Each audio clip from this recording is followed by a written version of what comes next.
Everybody, welcome back to Ox Talks. Thanks for watching the show. Thanks for supporting the channel and the thumbs up button for me, liking these videos, sharing the videos with your family and friends, everyone that you care about and that you wish to help wake up as to what is coming down the pike with this economy. No matter what you're being told on mainstream media, that everything is fine. I'm going to share a story with you out of Market Watch that came out today.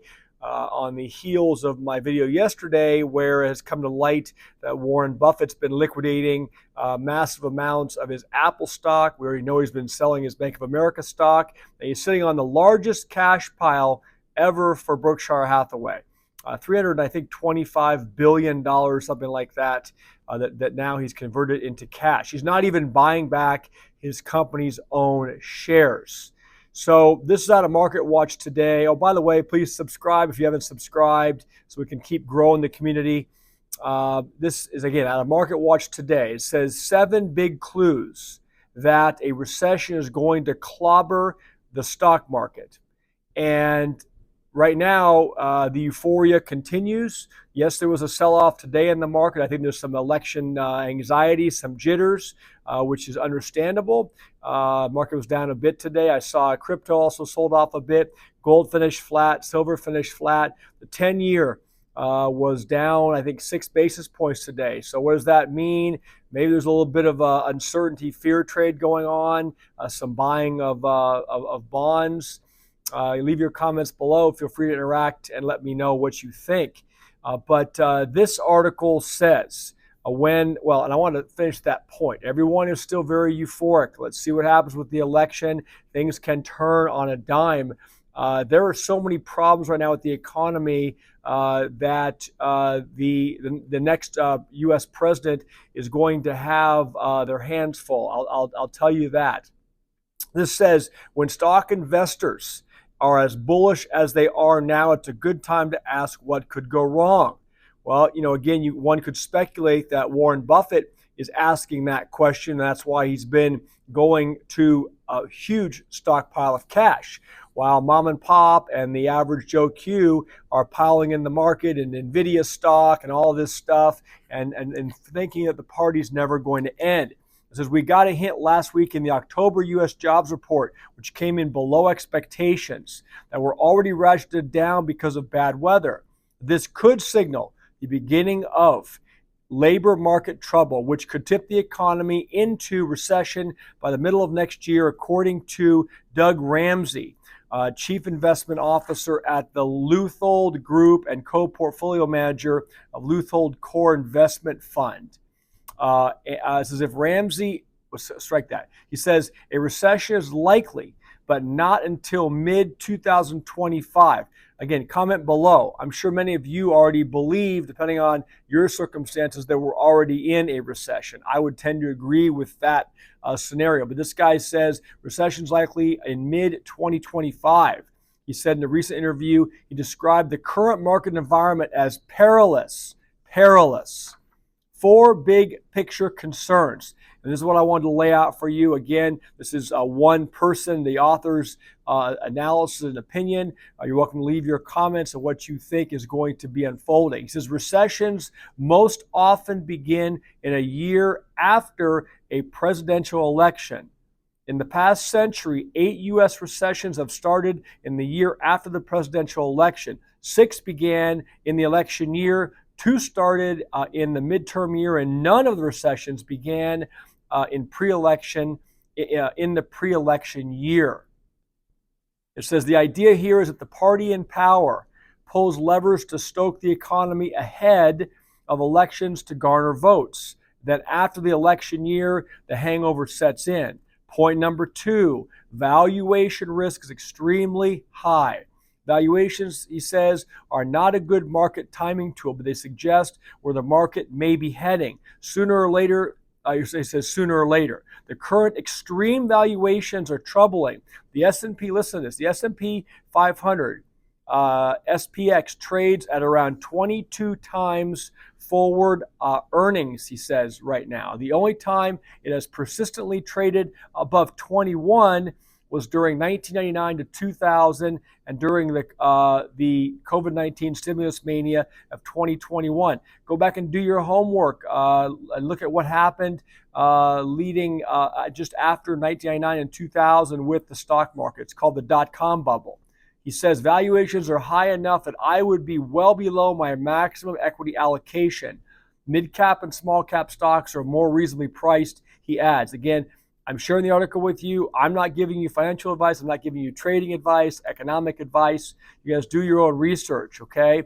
From here, it says if the U.S. markets fell back to their long-term median valuations, the S&P 500 would decline 26%, mid-caps would fall 14%, and small caps would fall 3%. So again, if you're in the S&P 500, are you prepared to take a 26% hit? And look at that's just one estimate. You read other articles out there, other sources, and they say that the markets, the broader markets, could be in for a 70-80% hit. Right?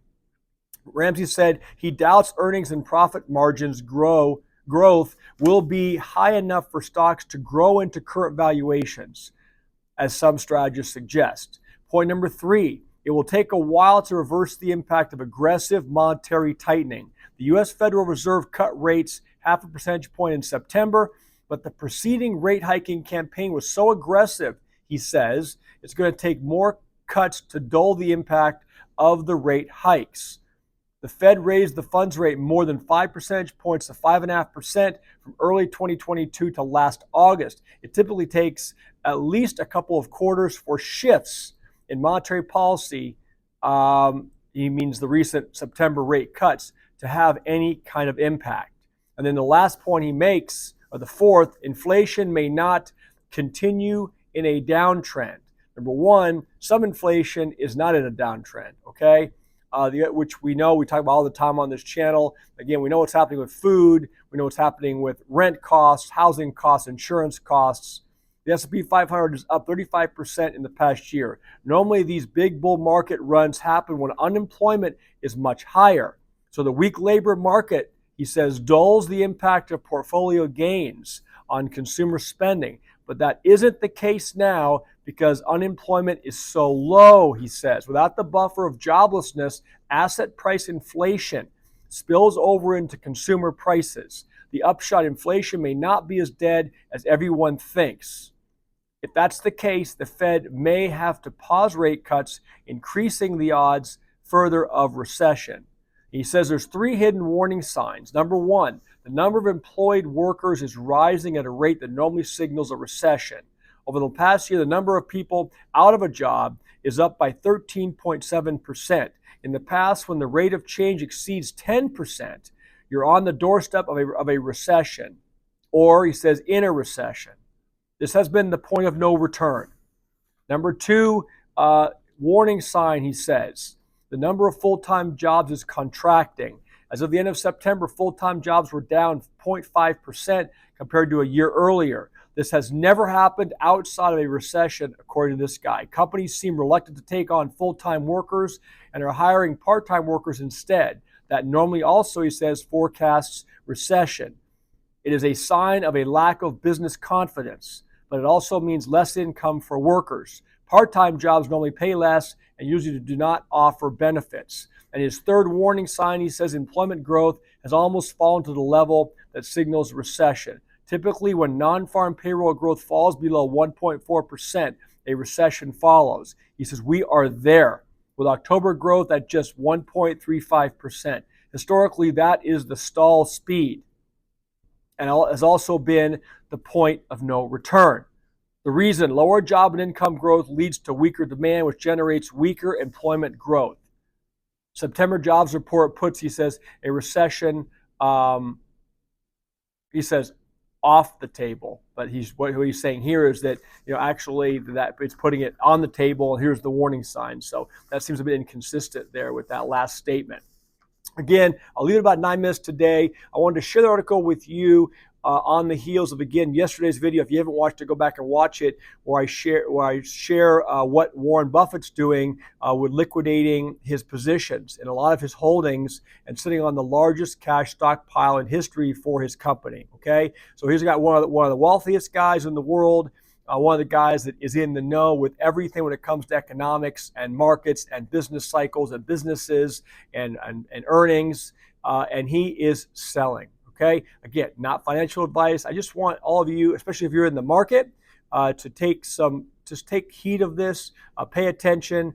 Don't blindly follow someone telling you or giving you a stock tip or telling you it can only go up in one direct. It can only go in one direction, and that's up, because we know history shows us otherwise. Thanks for watching. Thanks for subscribing and sharing. I'll talk to all of you soon. Have a great day. Bye.